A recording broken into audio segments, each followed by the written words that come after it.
Noah Barleywater left home in the early morning, before the sun rose, before the dogs woke, before the dew stopped falling on the fields. He climbed out of bed and shuffled into the clothes he'd laid out the night before, holding his breath as he crept quietly downstairs. 3 of the steps had a loud creak in them, where the wood didn't knit together correctly, so he walked very softly on each one, desperate to make as little noise as possible. In the hallway, he took his coat off the hook, but didn't put his shoes on until he'd already left the house.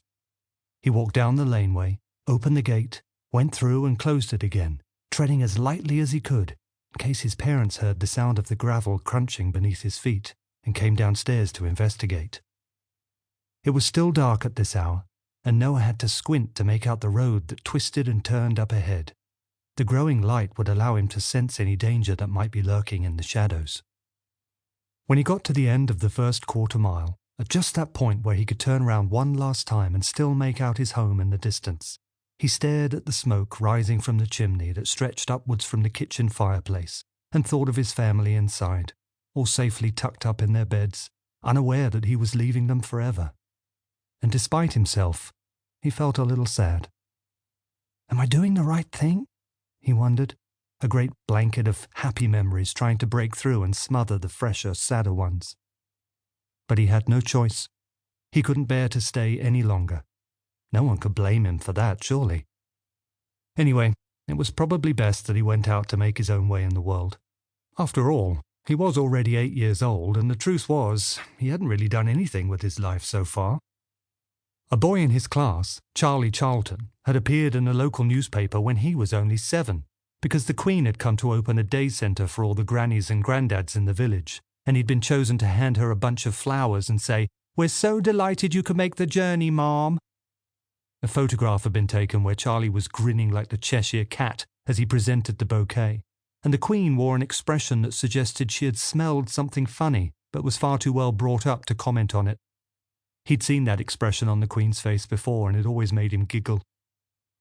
The photo had been placed on the school notice board the following day, and had remained there until someone, not Noah, had drawn a moustache on Her Majesty's face and written some rude words in a speech bubble coming out of her mouth that nearly gave the headmaster, Mr. Tushingham, a stroke. The whole thing had caused a terrible scandal, but at least Charlie Charlton had got his face in the papers and been the toast of the schoolyard for a few days. What had Noah ever done with his life to compare with that? Nothing. Why, only a few days before, he'd tried to make a list of all his achievements, and this is what he'd come up with. 1. I have read 14 books from cover to cover. 2. I won the bronze medal in the 500 metres at Sports Day last year and would have won silver if Bryphony O'Neill hadn't jumped the gun and got a head start.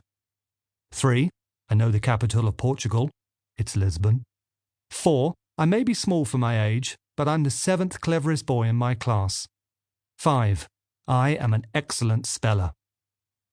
5 achievements at 8 years of age, he thought at the time, shaking his head and pressing the tip of his pencil to his tongue, even though his teacher, Miss Bright, screamed whenever anyone did that and said they would get lead poisoning. That's 1 achievement for every... He thought about it and did a series of quick calculations on a bit of scrap paper. 1 achievement for every 1 year, 7 months and 6 days. Not very impressive at all. He tried to tell himself that this was the reason he was leaving home, because it seemed a lot more adventurous than the real reason, which was something he didn't want to think about, not this early in the morning anyway. And so here he was, out on his own, a young soldier on his way to battle. He turned round, thinking to himself, "That's it. I'll never see that house again now," and continued on his way, strolling along with the air of a man who knows that, come the next election, there's every chance he will be elected mayor. It was important to look confident. He realized that very early on. After all, there was a terrible tendency among adults to look at children travelling alone as if they were planning a crime of some sort. None of them ever thought that it might just be a young chap on his way to see the world and have a great adventure. They were so small-minded, grown-ups. That was one of their many problems.